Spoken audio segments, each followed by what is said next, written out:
সবাই তো দেশ পলাইছে, আমি দেশে, আমার ফ্যামিলি দেশে। আমাদের হাজার হাজার কোটি টাকা নাই যে আমরা দেশের বাইরে বাড়ি গাড়ি কইরা রেখে দিছি,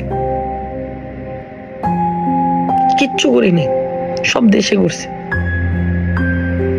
যেই গেট খুলে আমি এত হাজার হাজার মানুষের ট্রিটমেন্ট করছি, এত হাজার হাজার মানুষের কোনোদিন বিকাশ নাম্বারে বলি নাই যে আপনি আমার টাকা পাঠান। আমি বন্যায় আছি, বিকাশ নাম্বার দিচ্ছি, টাকা পাঠান, এই কথা কোনোদিন আমি বলি নাই, কোনো জায়গায় না, কোনো জায়গায় না। আজকে আমার মাই টিভি ভাঙচুর করে দালাল সরকারের, আপনারা বলেন, যেখানে এত মানুষ একত্রিত হয়ে কথা বলতে যে কত লড়াই করতে হয়েছে, তাহলে আমি একটা মানুষ যে আমি এতবার ইনডাইরেক্টলি পোস্ট করছি, ডাইরেক্ট পোস্ট করছি, আমাদের ডিলিট করাতে তাদের কতটা প্রেসার করছে আমার উপর ক্রিয়েট করতে পারে, সেটা চিন্তা করেন।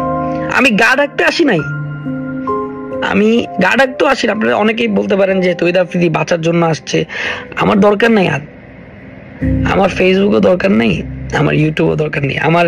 আপনারা আমাকে অনেক হেট করেন, আমি তো অপরাধী যে আমাকে প্রেশারাইজ রাখছে, কিন্তু আমার টেলিভিশন ঠিকই কাজ করে গেছে। আমি ইউটিউব সব জায়গা থেকে আমি চলে যাচ্ছি। একটা বার আমার টেলিভিশনটাতে দেখেন, রাত্রেবেলা আমার শো অফে 10 জন পিস্তল নিয়ে আসছে, আইসে গুলি ঠেকায় দে, শো অফের মাল আগুন জ্বালাই দিছে। আমাদের শো অফের কম্পিউটার, মাই টিভির যত এডিটিং কম্পিউটার যা আছে লুটপাট করে নিস। এটা কোনোদিন একটা স্টুডেন্ট করতে পারে না।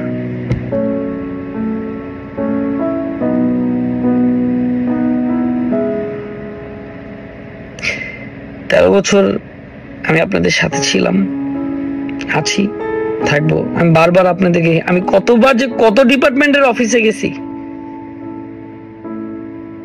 সেটা আপনারা একদিন জানতে পারবেন। আমি আরো অনেক কথা আছে, আমি বলবো একদিন, আমি এগুলা এক একটা স্টোরি বলবো।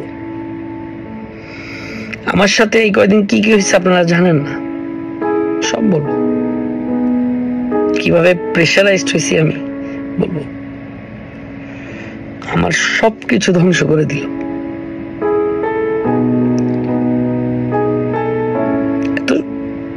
মাই টিভির গেটটা খুলে যেই আসতো আমার কাছে, দেখা হইতো আমার সাথে, খালি হাতে বিদায় দিতাম না। সেই গেটটি আজকে ভাইয়া পুরো মাই টিভিটারে ভাঙিয়ে দিল।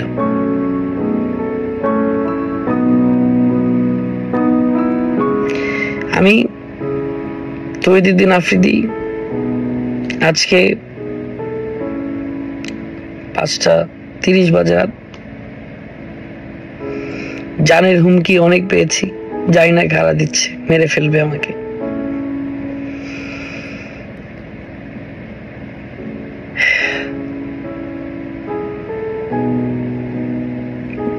ইটের প্রত্যেকটা পাথর মনে হলো আমার বাবার রক্তে মারছে, এরকম মনে হয়েছে। অনেক কষ্ট করে বিল্ডিংটা উঠাইছি।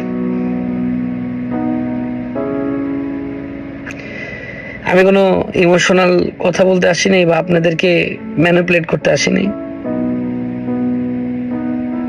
আমি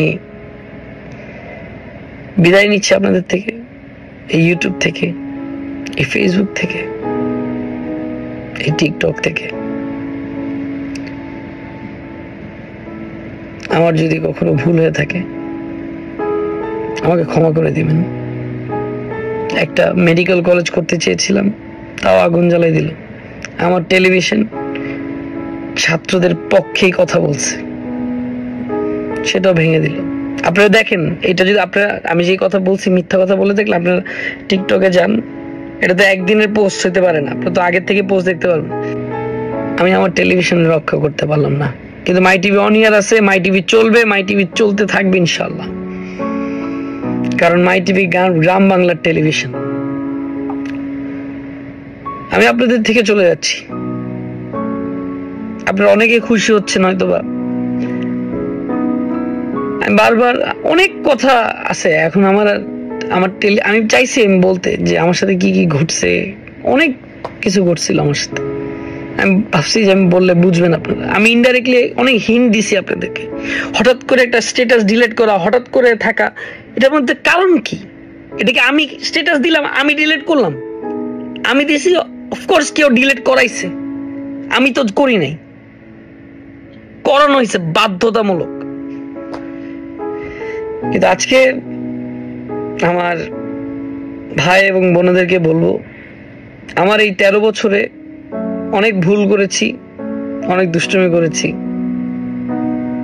আমি আর কখনো ইউটিউবিং, ফেসবুকিং বা টিকটকে আমি আর থাকবো না। সবাই ভালো থাকবেন। পারলে আমার বাবার কষ্টের তৈরি আপনাদের সবার যে দরজায় আমি একটা মানুষকে হইলে উপকার করছি, যে দরজায় আমি খুলে যে মানুষদের সাথে দেখা করছি, যে মানুষদের উপকার করছি, তারা পারলে এসে একদিন আমার পাশে দাঁড়ায়।